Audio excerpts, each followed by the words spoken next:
All right, so welcome to episode 3 of Battery Not Included. And if you're wondering by now, this is our third episode. I brought my good friend Brian Michael Smith.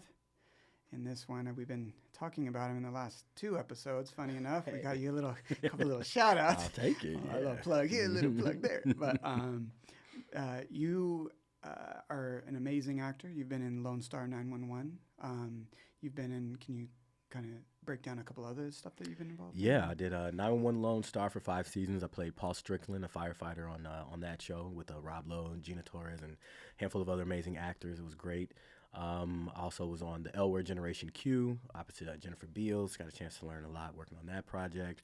I've done Homeland, Chicago PD, and just a couple of different television projects to just sort of build my resume out and, get my name out in the world. And so what's been so cool about working with you is the first time we met was actually at a good friend of ours, Jim, right? So our friend Adele, shout out to him and Humble Warrior.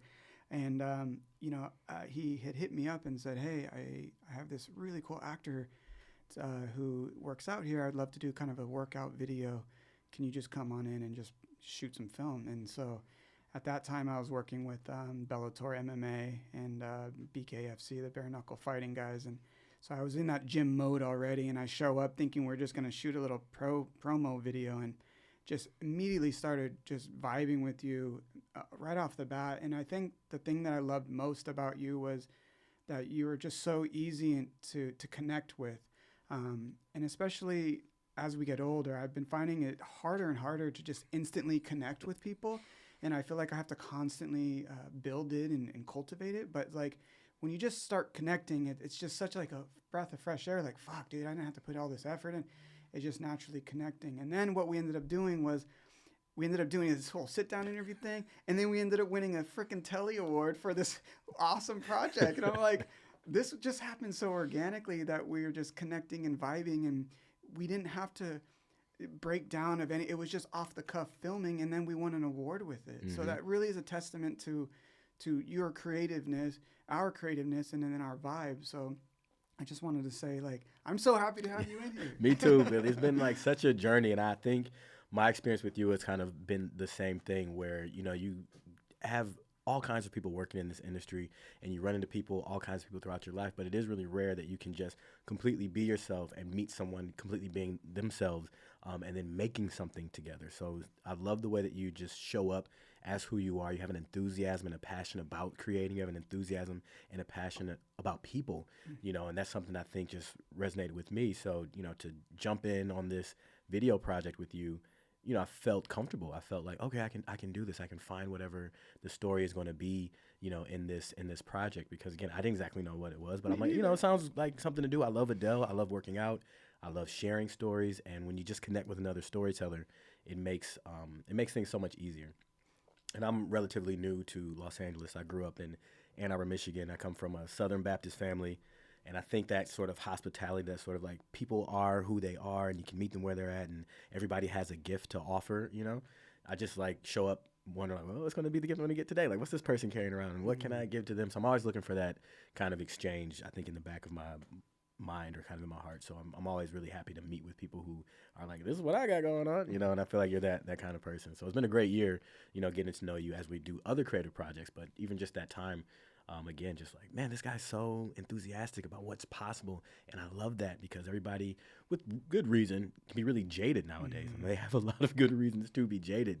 So it's really great and refreshing to meet people who are like, yeah, some things suck. A lot of things suck, but I'm going to do something with what I can do, And I do have to say, I was really excited with the prospect of working with an established actor because, like, as you know my story, I came into this industry wanting to do narrative, wanting to do film and TV, and then kind of got swept into doing documentary type stuff.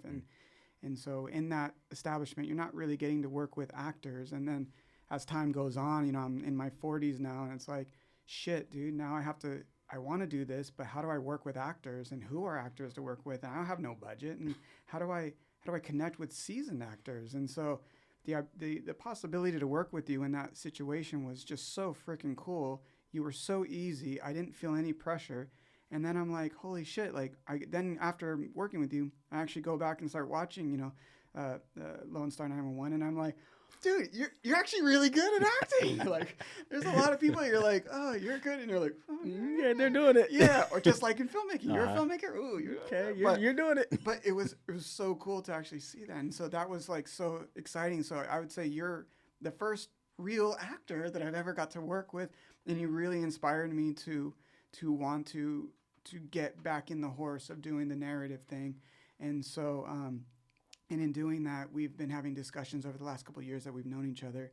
And we've now you started the Renegades crew. Yes. In which now we are kind of trying to get together all of our network of creatives and just coming up with a script. And we all just sit down in a single day, maybe 2-day shoot, bang it out and see what we can do. And that has been so amazing for me to finally get into the seat of a narrative mindset and to have amazing people to work with. So...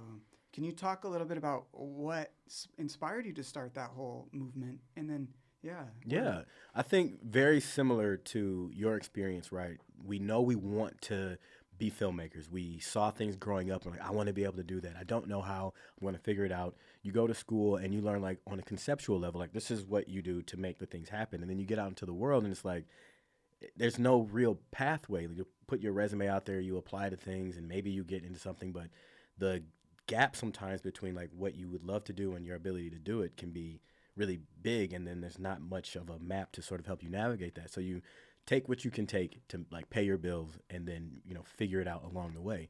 And so I was kind of doing that as an actor. I was doing a lot of acting adjacent work when I got out of school. Went to Kent State University, I graduated, and I was teaching media literacy, and I was teaching acting to young people because there's something, to youth work that really resonates with me. But it's like, this is where the paying jobs were in Michigan. And this was before they brought those tax breaks in Michigan, where they had all these productions were coming to Detroit. I was just ahead of that curve. So I'm there, and where do you find work? You need to be in New York, you need to be in LA. But I want to do something in this realm until I can make it happen. And that's what got me to New York. So I end up teaching media literacy and doing youth work in New York City. And it was great. There's something fulfilling in that. But I still had that question. I would run into people who are like, oh, yeah, I work in production. Or, I ran into this one girl at a bar, and she's like, I'm an actress. And I just was like so thirsty, like, how? A professional? Like, what are you doing? Like, tell me. And I think she read my energy. She's like, okay, calm down. I'll take you out to coffee, and like I'll answer any questions that you want to, ask about, how I did this. And I'm so grateful to her for doing that, because that's pretty much what she did. Sat down and she just kind of told me her journey, and then she connected me to resources I would have not really known about had I not talked to someone who was doing it. So one thing I would definitely say is just talk to people, offline if you can. Like, if you can reach out online, great, but it's something to going to spaces where people who are doing the kinds of things you want to do are at. And so, I had coffee with her, and then she took me to the Drama Bookshop in New York. And so not only was it just this amazing repository of scripts and books about acting and music, but there was just so many different actors in the space, whether they were actors just starting out or like someone who's on Broadway right now, or veterans or whatever from all over the world were like in this space. And just being in that space really opened pathways I would not have known existed. So while I was there, I came across this book called The Actor's Art and Craft by William Esper. I never heard of him. I didn't know anything about anything. And I opened the book, and I'm reading it, and it felt like everything that I didn't quite learn in acting school was kind of in this book. Like these questions about like, sometimes I'm on stage and I feel like I'm in it, and then other times I feel like I'm pretending. Like, how do you really bridge that, like really be in it? And this book really sort of hit that on the head in a way that was just like, and I was like, oh my God, this is great. And then I flip it over, and on the back of the book, it's like William Esper Studio is in New York. And it's like, just a couple blocks away from this bookstore. And I'm like, oh my God, this is great. But, I have middle school credits on my resume. I was more of an athlete than an actor when I was in college and in high school. And I just talked myself out of it. I'm like, well, real actors go to this place. And I'm, I don't know. But I kept the book, and I, carried it around with me for like 2 years. But I told myself when I was working with the kids, like, I'm telling them, like, don't let anything bump you off your path. Whatever it is you want to do, like, you're going to find a way, make it happen. Don't let anything. And I was like, oh, no, I think I let some things knock me off my path. Oh, God. And I'm doing this safer version that it's paying my bills. It is fulfilling in a way, but it really isn't what I feel called to do, and I can't keep telling people to do something that I'm not doing. And it was kind of like, I think me speaking to myself in a way. So I was like, you know what? I feel like I want to continue on this path. I have the next step. It feels like there's this school that I feel really connected to. I'm going to go on the website. I'll apply. And if I get in, then I will continue on this path. And if I don't, at least I really took a step in that direction of like being an actor. And so I, applied for it. And they called me in for an interview, and I was like, all prepared. It's like, I got to get a monologue, and I got to, study some Shakespeare. Like, what play do we even read? Like, I don't know. But luckily I had the drama bookshop, so I got a chance to go there. And because I was there, I connected with some other actors and was able to ask questions and feel a little less confused. And then I went and I did the interview, and we sat down and I talked with this guy, Leif Knockley. And we talked. And then, he's like, okay, I think you should, meet with Terry Knickerbocker. And then, so I go and I meet with Terry. He's one of the teachers there. And I'm talking with him and talking. And then he's like, okay, great, thank you. And then he sent me on my way. I was like, I didn't even do the acting. I must have blown it. Like, what did I say in this interview? Like, oh, my God, I don't know. But I think what stuck out was, one of the questions he asked me, what I want to get out of it. And I told him, it was like, I think a sense of mastery. Like, I was a college athlete for years, and I was a thrower. And I remember I had this natural ability. I was just freakishly strong. I picked up the shot put, and I just outthrew everybody who had been throwing for a long time on like the first day. And then it's like, now you got to learn the technique, and then learn the technique and putting it together. And some days would be great. And I had that same feeling. Like, some days I'm in it, and then some days I'm not, and I don't know how to control it. And then I got into college. I started working with Nathan Fenger, who was my track coach, and like just broke everything down and then built everything back up. And then by my senior year, I felt like I had control, like a mastery. I could tweak my body in this way. I could tell if it went this way, like it was, I need to make this adjustment. I can tell when I need more fuel or whatever. I just had a complete sense of how to really do what I could do and had a sense of control I hadn't really experienced before. And I was like, I want the same thing with my art, with my artistry, with acting, And I guess, he was like, that's what this is about. So, I got a chance to come in and do the summer program. It was a 6-week summer program, and it really confirmed a lot of what I was feeling was my calling, which is, how do I use all of this experiences that I've had, my emotions, my body, to tell a story, and not even just like tell it, but like to really live it out, And so that was like 6 weeks. It was great. And I wanted to do the 2-year conservatory program. And I remember like I was breaking the bank just to do this like 6-week program. And then, it's like, there's the 2-year program. Yes, they do some things to help, but I'm like, I can't do it right now.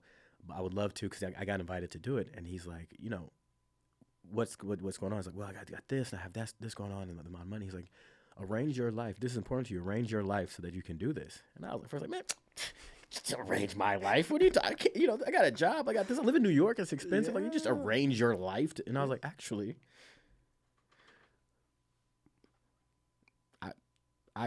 I am the one in control of my life. Actually, it is up to me. There's really nobody else to really dictate. And if this really is important to me, I'm everything I'm doing, I kept going like, you have to do this. And I was like, I'm making that up. All of the have tos is self-generated. So if I want to do this, then just make sure that everything else I do really supports me being able to do this thing. And so it took a second to do the arranging, but I was able to do it. And I did the 2-year program, and it was like a complete game changer. And I was able to, book commercial. I got an agent. I learned a lot about the business. That was something else that was really helpful during that time too. It was like I learned the craft part, and I was working on that, but then I also had to be mindful, like there's a money-making part of this that you need to understand. And something that he told me while I was in school that really, I think, helped me stay on this path afterwards was, don't make your income dependent on your art too early, or period, right?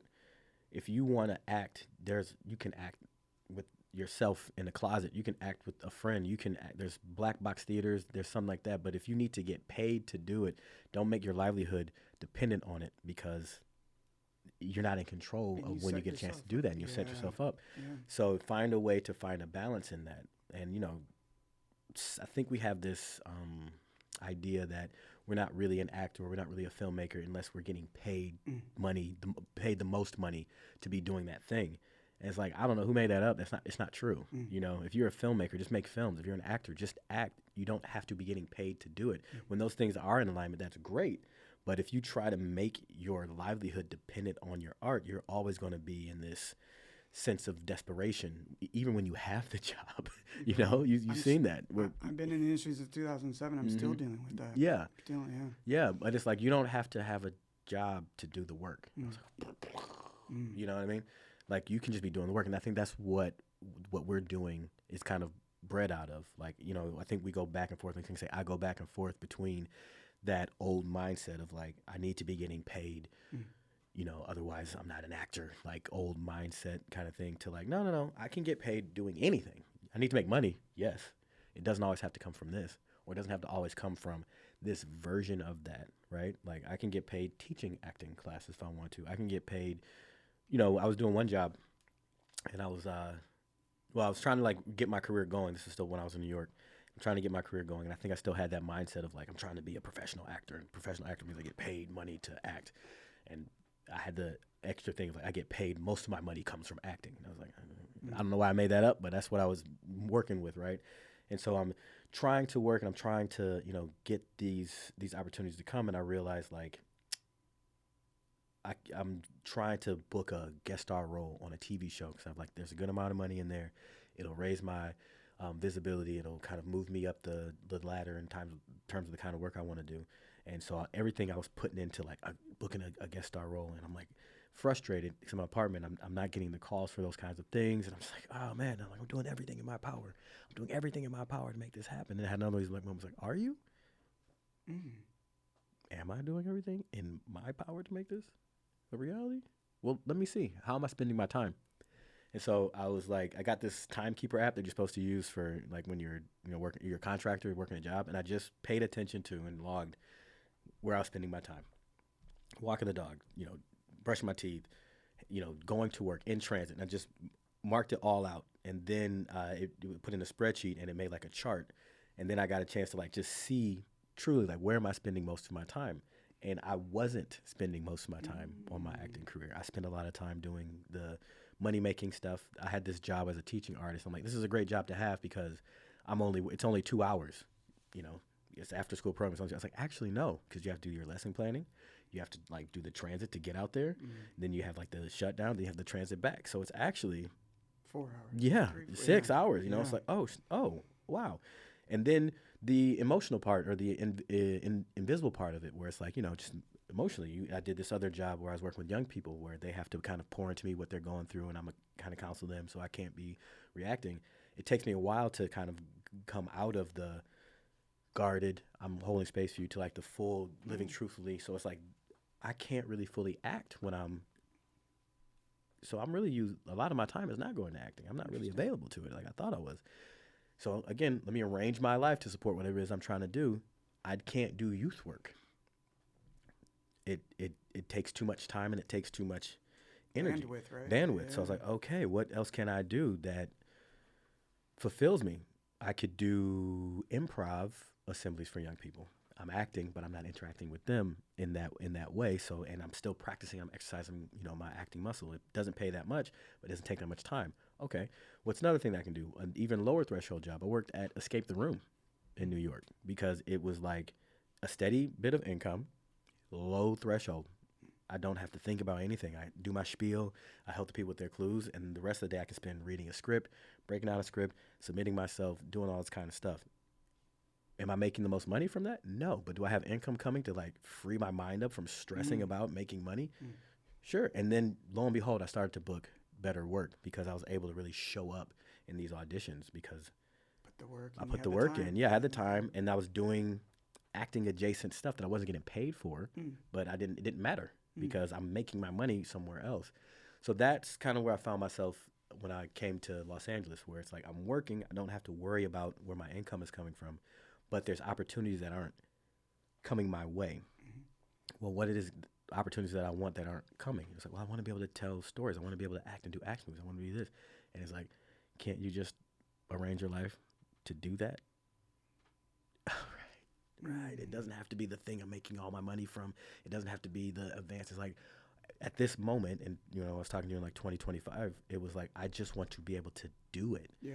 Okay, well, what's in the way? I need people. I need collaborators. And okay, who do you need? I need someone who can run the camera because I want to focus on this thing.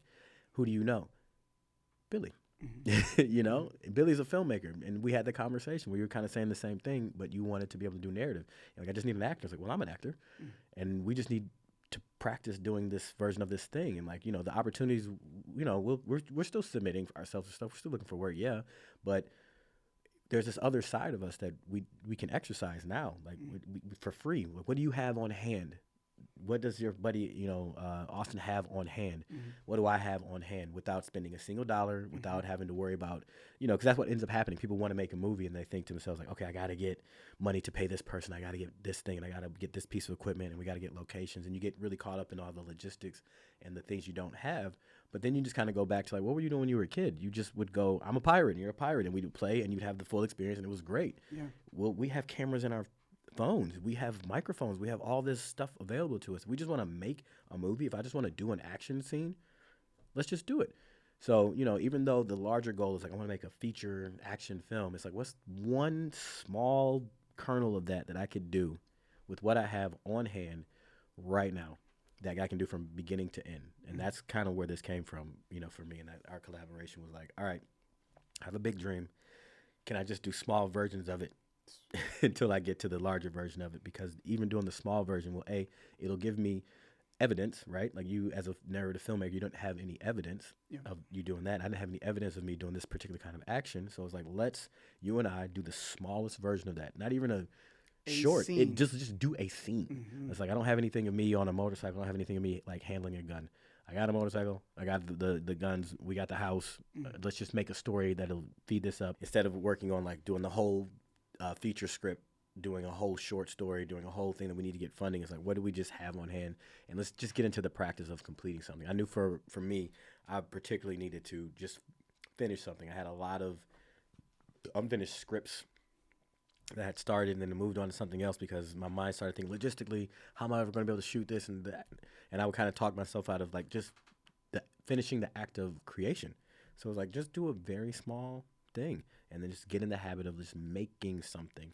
And then what's great about film is that we'll have a little piece of evidence afterwards, so we can just kind of be building out content and getting better, learning from doing, as opposed to trying to figure everything out beforehand. So that was kind of the trap I think I found myself in for the couple years prior, where it's like I have these ideas and I'm trying to figure it all out before I get started.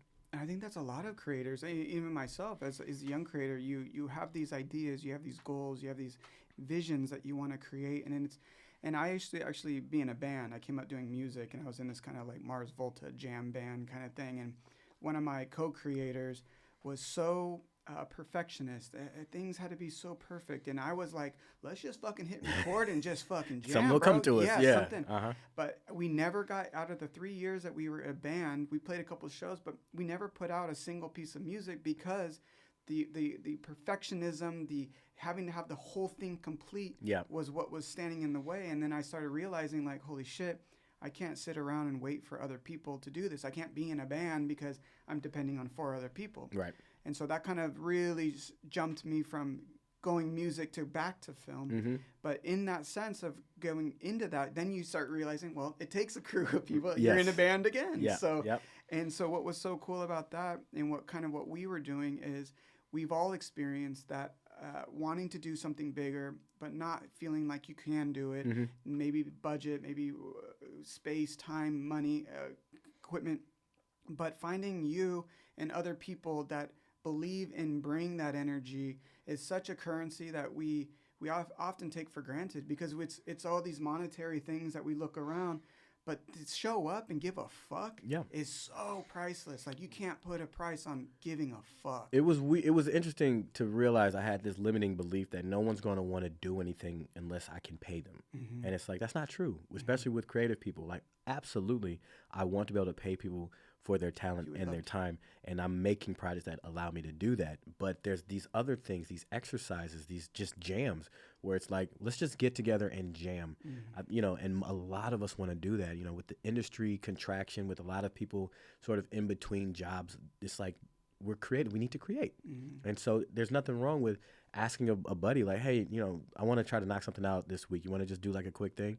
Yeah, let's go. And that might be able to create a piece of evidence that we could use to get something to get paid to do. Exactly. You know, but it's like not everything has to be a paid project, and it never hurts to just ask. You know, like with you and I, was like, do you want to just do this? There's no money. There might be some pizza, but there's not gonna be any money. You want to just to do something, just to keep the reps in. I thought that was really important. Like, yes, we're training for something. We're training to do a really nice paid money-making, you know, project that we could sell, and I want to sell it because, I would like to be able to make the next thing. Sure. I would like to, you know, be able to live where I live and make the next thing was kind of what I set out for myself when I was kind of thinking, what is it that you want to do? It's like, I just want to take an idea from concept to some sort of shareable format, because I was setting a goal like, I want to write a script. It's like, actually, I don't want to write a script. I hate sitting down. I hate writing. I don't want to do it. I just want to get the story out. And maybe what I can do is just get enough of it out to be able to share with a collaborator to help make it what I want it to be. Like, there's so much that others bring to the table. And if they're in that sort of like, let's make something mindset, it's like I can give them enough of my idea for them to go, oh, yeah, what's this? You can use this. You can do this. Or this, maybe this happens. Let this character be that. And now it's becoming more of a thing.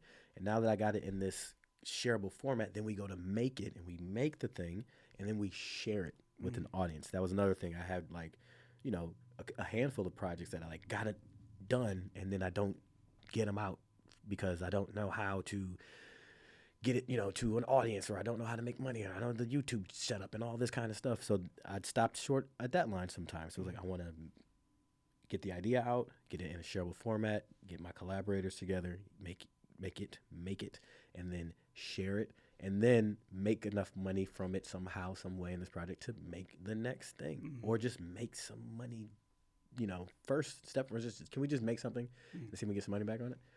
That's what my, like, little pared down, like, plan for 2025 was. And it was like, okay, step 1, have an idea. Step 2, share it with someone. Step 3, make it. Build a team, make it, you know what I mean? And then we did it. And then when we got to March, after you and I had done our motorcycle one, I was like, I can do a bigger one. I met with this stunt team guy, and he's great, and I just need to bring an idea to him, and I'm doing my thing where I'm trying to write the perfect script. Like, I don't want a perfect script. I just want to be able to do these kinds of things and just share enough of that with him that him and his team can, like, build the fight sequence and whatever.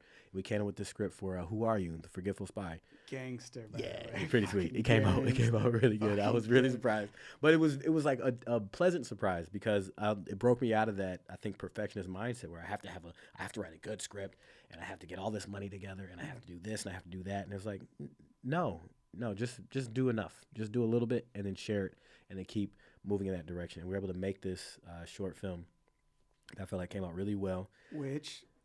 Congratulations on all the I mean, we were just talking about that in the last episode, the film festivals. Yes. And every time I pull up social, I'm like, this motherfucker on another stuff. Yeah. You're killing that shit. It's amazing to have an idea, to talk about it, to do it, and then to see it being celebrated on the platforms that it has. And it's like, and I didn't get a chance to work on that one, but how proud I am to see you talking about this during our other project, and then to see it come to fruition, and then to see the success that you're building on. And especially in a time like we were talking about, where the industry is in this just implosion. It's like the people on the top don't know what's going on. The people on the bottom don't know it. Nobody knows what's going on. Do we sit and wait for it to settle before, or do we just go fucking do it ourselves? Yeah. And to see you speaking this, and to see the success that it's got, I'll definitely put the plug in for on the YouTube, on the description. But incredible, and it just speaks to the testament of your work ethic and your vision and the people that we know. Yeah, and it's like, you know, I think Issa Rae has said it, and Shonda Rhimes has said it, but we always think that in order to get something done, you have to, like, go knock on the doors with the gatekeepers and the people up here, and, like, you know, it's like there's all these amazing people, like, right here, right? And that's what these filmmaker collectives. So now we're calling it Off the Lot, right? So Renegades is this company that I'm forming with Johnny Bermudez and Jaleesa Conway, who I met Johnny as an actor in New York, and he's a guy who went from being a sports agent and a guy on Wall Street to, like, I want to create art and moving into storytelling, filmmaking, and acting. And Jaleesa Conway, who's a writer on 911 Lone Star and a showrunner, who's in the same thing. She's like, I've done like hundreds of pitches this year, like literally hundreds of pitches. And I spent all this time in this creativity, and I don't want to just send it to nowhere, you know? And like, I just want to like do the thing. And sort of, let's just do the thing. Let's be renegades and make our thing. And so that's kind of what that company is. And we're like, it's us three, but it's like anybody who wants to make something and like can come and we can like get together and we support. Like, what are you trying to do? Cool. Let's bring our, you know, resources and information and network to that. And in the meantime, I realized as I made this stuff with you, and then I made Who Are You? And I made another proof of concept for an action comedy. I just know all these cool people who don't know each other, who are also trying to make stuff. And it's like, you guys just need to get in a room and in a space. And there are a lot of the conversations that I was having one-on-one offline where a lot of people feeling the same way, where in this last year where so much has felt just completely out of your control, the doom and gloom that keeps coming through the devices and the screens that we're engaging in, and how isolated, you know, we're still, I think, coming off of the pandemic level of isolation. It's really easy to just stay in your house and think that you connected with people and realize you actually haven't talked directly to another human today. Yeah. And how nice it is just to sit down face to face and be around people. And like, we don't have third spaces like we used to have back in the day where, you know, there's a place you can go to just get some work done around other people. It does something to you. And so I was like, I don't want to keep having these individual things. I want people to get together. So, you know, I had a lunch with Silas Howard, and he was feeling the same thing. He's a director and a writer that I know from New York, and he, you know, lives out here now. And he's like, I know all these people. So like, let's do a get together, you know? So in July we had a get together, and it was just an informal, like, just get together, just talk about who you are, what you do, what's going on in your life, and let's just do it. And then let's keep this going. So every month we have this filmmaker collective meeting where people can come together and just be in space. We've had different styles. I had one, we called it BMS Fest, because it was like, hey, we create all this stuff, and one of the things on my list was to be able to share it with people. And then there's people who have created things that maybe haven't seen the light of day, or they just want to share what they've done. Maybe they got a work in progress they like to get some notes on or whatever. So we found this really cool analog video shop called Whammy in Silver Lake, and it's like a video store, and it has a screening area in there. And so we were like, let's do it there. It's great. That was gangster. It was awesome. That was so it was good. It was cool. It was so like nostalgic. What'd you get? I bought Ninja Turtles Part 2 on VHS. I went in there just to watch. I own that on DVD, but I was like, I don't have the VHS. I don't even have a fucking VHS. But you want it. I will get a VCR. I'm getting a VCR in 2026. I don't care. It's so cool. I love it. So yeah, that and like and there's Vidiots as well. But we did Whammy, and it was just great again for people to be able to see their work on a big screen, and share with their community. And then, you know, hearing the overlap where someone's like, oh, I was working on this thing, but I need an editor. And I was like, oh, you know, Pete, he's a great editor. And like watching those connections happen. And then in between, people saying like, oh, you know, I got so inspired by seeing that I just finished my short, and now I'm going to, you know, shoot it. So it's been really electric, you know, just to get into space and realize and hear that like the stuff is still getting made. And there's ways that we can do it, and there's still a taste for, you know, the things that we want to make. And it's organic too. That was the other thing we were talking about, Michael, in the last episode, is like, you're in these networking spaces, and then how do you network in that without coming off too needy or too cool? Like, the fact that what you're doing is creating these communities where people can come in, sketch ideas, share ideas, and then talk about it. That was so compelling, like, to me, to like, wow, like, you know, my mission is to do a feature film this year. And to see all these people who are already starting to do that, it was like, holy shit, it's not that far away. It really puts in perspective of how close our creations really are if we just have, you know, the mindset and the people around us.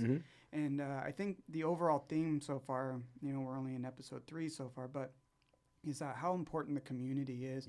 And how important those people around you really are. Because, you know, the old school way of thinking is you need to, you know, strike it big or get discovered and then get the agent and then get the role and then you work your way. And then it's like, now with the upheaval of everything that's going on, it's really putting it back onto the users. So I think that's been the exciting part in this tumultuous time, knowing that, one, we can build it from ground up. We don't necessarily need that. I mean, it would be nice to have those $1 million projects, you know. But it's like the source of the million can come from different places now. And before, you know, you it seemed like it's the only way you can do it is through these big companies and the big distributors and this kind of that. And it's kind of equalized in a lot of ways because we have access to things that we didn't have access to before. You have access to great equipment. You have access to your own distribution.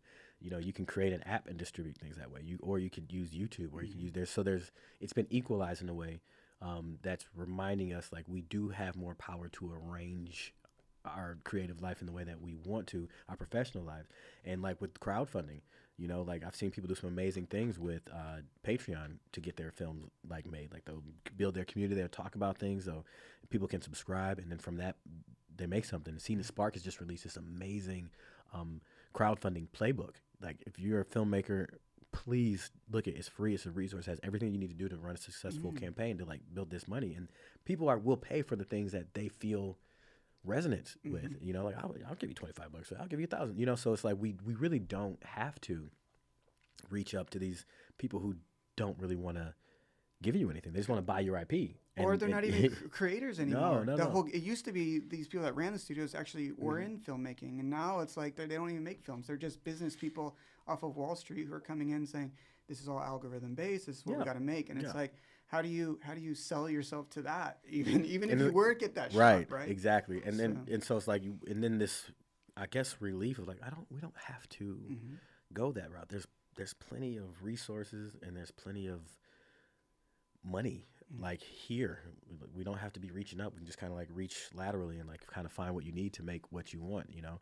And then people respond to that because it's like, oh, this is good, you know, or this, oh my God, this means a lot, you know. So I think it's like cyclical. I think this is kind of what was going on in the 70s, you know, where it's like, I was just talking about that, the American New Wave. Yeah, it's like there's all this studio stuff and, you know, whatever. And you got these people that just want to make something that means something to them. And then they just work with their friends, you know, and then it gets popular because they're like, oh, people are really responding to this. You have the Dennis Hoppers, you have all these amazing artists that came out of that. And then you have it again in like the 90s where it's like, you know, these independent studios were able to really thrive because, you know, the storytelling that was being kind of produced from the larger studios wasn't necessarily what people were really responding to. And then like, well, we can just get together and just make this stuff. And I think we're in this space now in the mid-20s where it's like, I think we just need to just get together and just make the stuff we want to make. And we will find the audience. The audience can find us and the money will find us.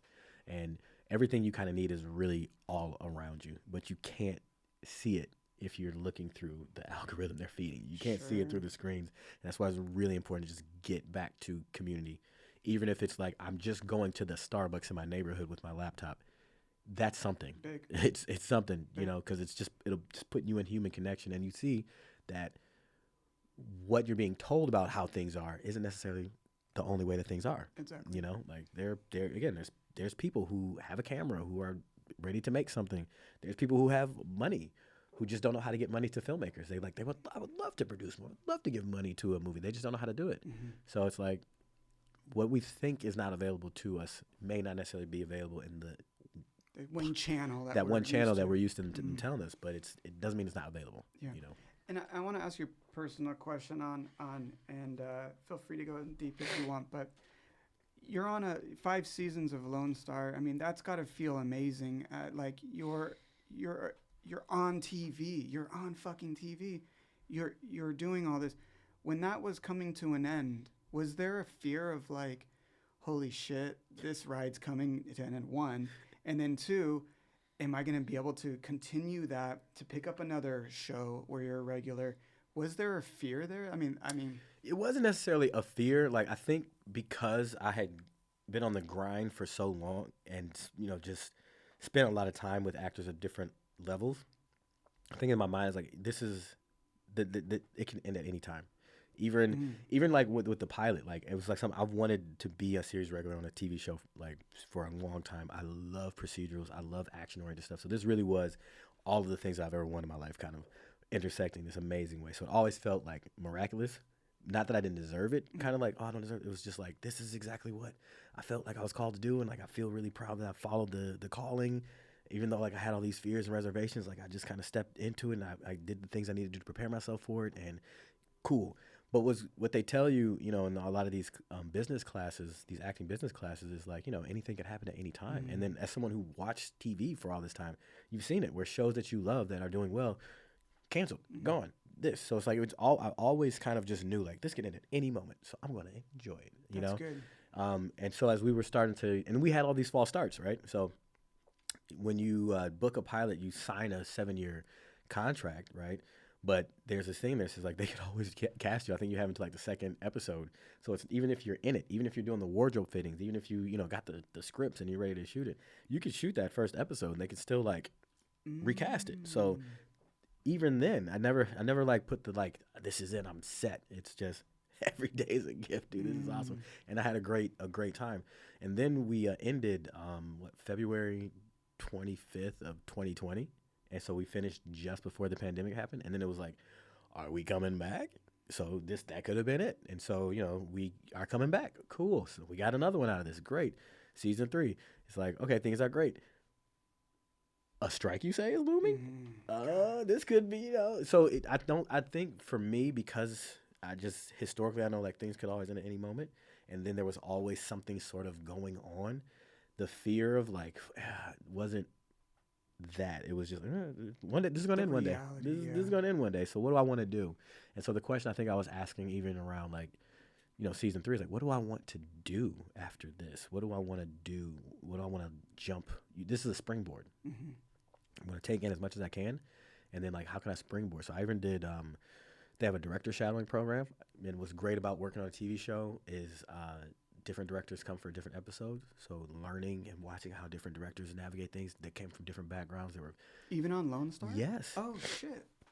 I think almost every show now has a rotating stable of directors. I've seen that, but they allow you to actually, I know you're on set. Yeah. But is it like a formal? They have the Ryan Murphy Half Initiative program that I applied and qualified for. So for the beginning of season 1, I've shadowed the producing director, Brad Beaker, was doing 911, the second and third episode of season 7 of the original 911, and then he was going over to the first episode of 911 Lone Star for season 5. So I got to shadow him as he prepared and, you know, directed those episodes. But then because we cross-board in multiple episodes, shoot at multiple times, I got a chance to watch, you know, 4 other directors kind of do their thing. So it was like, A, just as an actor on set, kind of seeing things, but then B, I got to do this program. And so just taking as much advantage of what I was able to do while I was on that show was really helpful. So it wasn't like I'm about to drive off a cliff. It's like, this is going to end. What do I want to be creating next? You know, and I think I asked a similar question before I booked Lone Star, where I was like, what kind of acting do I want to do? Like, I went from that, I just want to act and get paid to act, to like, specifically, what do you want to do? I want to be on TV. What kind of show and what kind of character? And I think that specificity sort of helped bring this into manifestation. So I was kind of doing the same thing, you know, as the 911 was winding down. I was like, what do I want to make? I want to be more in control of the stories. I have always wanted to be a filmmaker in this way. So like, what kind of thing? And so I think as it wrapped up, I was still asking, but now it's like, let's put some action into it. Let's just change our mode of figuring it out and then going for it. Let's take action and let the action sort of inform. Smart. And that's what 2025 and 2020, like 2024 and 25 really were for me. Yeah, because you hear all the time now these actors, you're on this amazing project that has this amazing run, and then afterwards they're just kind of floundering, and then that could be so scary. Of like, one, it's hard to be an actor. Period. Like, there's so few roles and so many people that aspire to be that, and then you finally lock that in.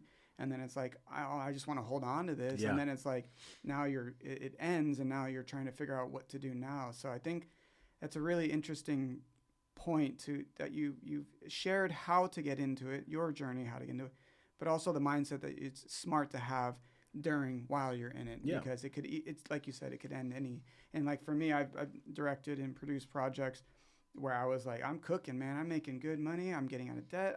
I'm stacking. I'm feeling great. I'm eating sushi 2 times a week.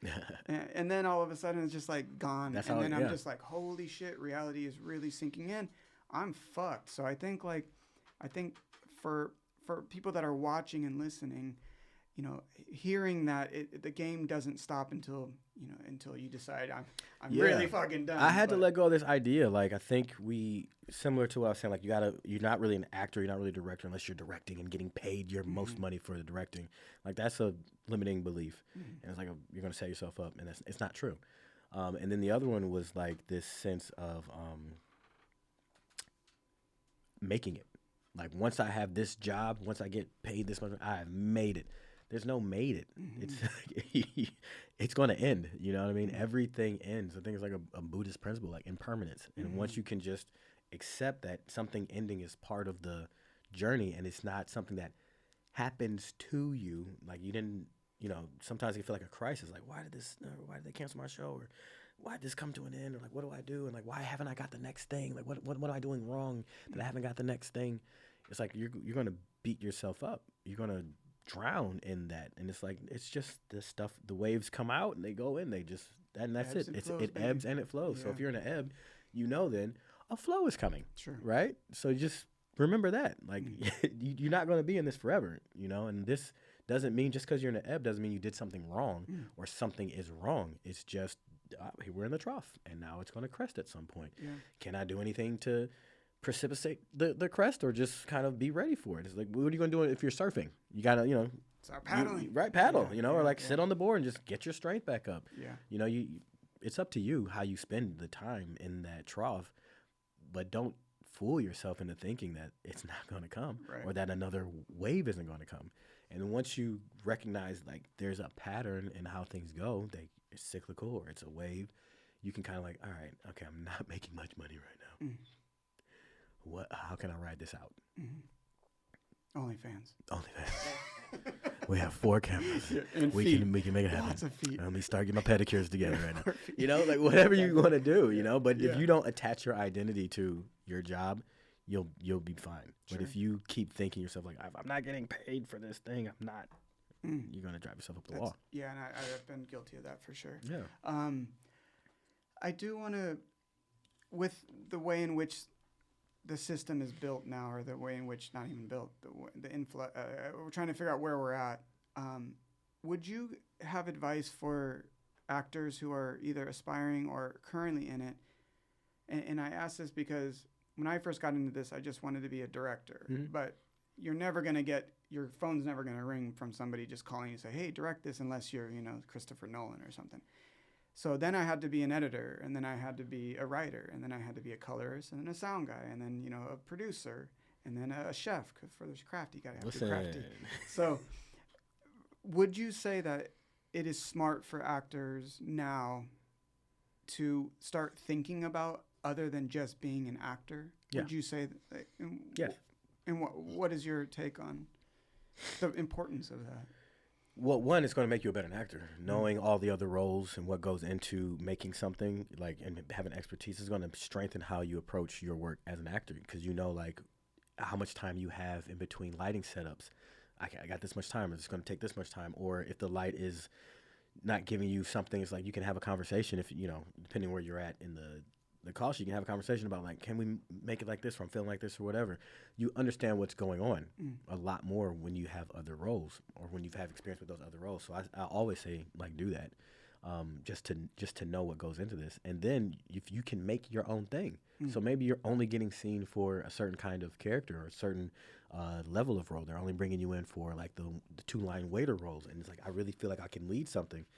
Well, now you can, because you can make it yourself, in which you are the lead, and see how that goes, right? Let's say you do it and you're like, they keep giving me the pizza guy like roles, and like, I really want to make something where I'm like the hero. So get together with some people, make it, and then see how your performance goes. And then you realize, like, oh, I thought I was ready to do the lead role, but it takes a lot more than I thought. When you're the pizza guy, you just kind of show up, everything's there, you do your thing, and you get out of here. When you're the lead, like, you really got to carry the whole story. And then you're also the lead on kind of the temperature on set. To be number one on the call sheet takes a lot. It takes a lot more than literally just your performance. You're not going to know that unless you do it. And you're not going to be getting paid to do it yet, and until you prove that you can. And so why not create some evidence that, A, proves that you can do it, and then B, shows you where your gaps are and where your strengths are, right?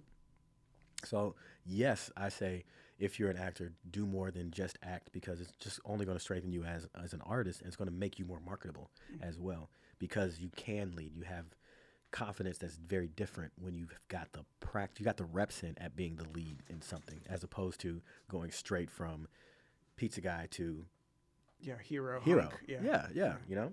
Yeah, interesting. Yeah, I think I know since the strike, talking to different people who were just colorists or just editors or just producers, I'm noticing a lot of them have been reaching out to me, funny enough, because for so long I always felt like I was reaching out to them, you know, like help me. And now it's weird. We find ourselves in this position where not only am I doing the Swiss Army knife thing, but noticing that people in that mindset are, I feel, going to have an advantage in this new Hollywood. And it's interesting to have these conversations with people that have won Emmys and people that have won Peabodys, and when people that I see on TV or see their credits coming and asking, you know, hey, so if I'm doing this and I'm producing this, how do I do this and how do I market this? And it's just really interesting time for people who bring in that entrepreneurship mindset. And I really feel like this new Hollywood could cater to that. And I'm hoping that that the studio system kind of catches on and starts, you know, having, I mean, I love Roger Corman. I love his giving $200,000 to people and say, here, make a C movie, you know, and like, gosh, I constantly long for that type of person. And then I'm thinking to myself, well, maybe someday I could be that person. Maybe someday I could build up something where then I have a flux of cash and I can then turn around and network and then build up other type of content. So I think that's like the pipe dream. But I think first things first, get shit created, get shit moving, even if it's just a 2-minute scene. Yep. Put your heart, put your soul, get those reps, get that experience. Because I know my goal coming up in this year is to, like I keep saying, is to direct a feature film. And that seems, had you asked me a year ago, seems so daunting to me. The 18 days, 20 days, 30 days on set, like that's just mind-boggling. But now that I've kind of worked my way up to a 40-minute film, I've worked my way up to a 45-minute film, I'm slowly getting those reps, and I'm feeling more confident in myself as a creator, as a storyteller, and with the crew around me to now jump into that. Yes. And I think, you know, I'm hearing a lot when I'm talking to people that in the industry that we don't have to follow the old rules where this is how it goes. Listen, you can't. Everything's changed. So to try to follow the old rules, you're not going to get anywhere. Yeah. So it's like, you know, adapt or die. And we're creative, so of course we can adapt. We just have to give ourselves the freedom to do it. It's like it doesn't have to be this one way.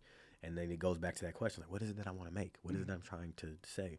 And then take a step in that direction, and then the rest will sort of reveal itself, you know what I mean? But if you sit there and try to figure it out, or if you keep trying to run along this path of, I'm going to make a proof of concept and get the deck, and I'm going to, you know, pitch it to Netflix, and they're going to give me the money, and like that's the only way to do this project in a way that is successful, then it's like you might be disappointed. You're gonna limit yourself to all the other possibilities that are available to you. You know what I mean?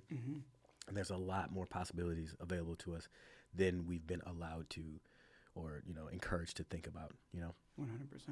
100%. And so I feel like, you know, I've pretty much hit everything that I've really wanted to talk to you about for so long, because every time we hang out, we're creating. Yes. And so it's like, which is kind of a cool thing. Like I notice a lot of my friends, we don't hang out, we hang out and create. And like those are my actual favorite moments. But do you have anything that you're currently working on, or any opportunities that are coming up that you're excited to share about, or anything that you want to plug? Yeah, I mean, we just wrapped up shooting right before the holidays. Jaleesa worked on a project. She said, I want to direct. So she wrote something for herself to direct, and she got her reps in as a producer, and I helped her produce that, called She Came One Day. And so we're in the post-production on that, and so just kind of knocking that thing out and getting that released.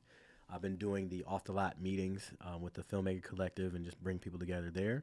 And I've been developing my own feature film that I've been like wanting to write, because like I want to get this original story down my little pipeline of like things to do. So my goal is to, by the end of March, have it completed script, have the deck done, and then have my team, you know, started to put together around getting this thing produced. So that's like my primary thing, is like write this feature script. And so for the group, can anybody join in, or how do they? Well, it's kind of been like a curated for now. It's like Mm-hmm. who knows who kind of like thing. But I mean, if you know me, or if you want to like get together, if you're looking for like community, like just send an email out, contact@thebrianmichael.com, and just let me know like, what you're looking for, whatever. Because even if this isn't necessarily like the group to join, I can put you in contact with people who I'm like, oh, you should get together with this person. And we've been doing these things like just called creative company, where it's like, I won't get things done unless I'm around another person. So, we'll meet up at a coffee shop and just decide like for 2 hours, we're going to work on our thing, whatever your thing is. And then we're going to set a goal for the day, set the focus timers, and then just jam on it. Or even virtually, we had a couple of those virtual sessions. So that's available. And then when we have our screenings and larger events, we've been open to that as well. So just reach out to me, contact@thebrianmichael.com, and let me know what you're interested in, what you want to do, and we can move from there. Amazing. Well, thank you so much for your time. And like when I was going through the deck of who I could interview off the front, I was like, I already know someone that I really want to interview. So again, thank you so much for your amazing energy and all your hard work. And I'm just really excited about 2026, even though, like I said, it could be doom and gloom. Reaching out with the right people and connecting with the right people. We just got to see the opportunity. So absolutely. Yeah. Thank you so much for coming on. Thanks for having me, Billy. Cool. Yes.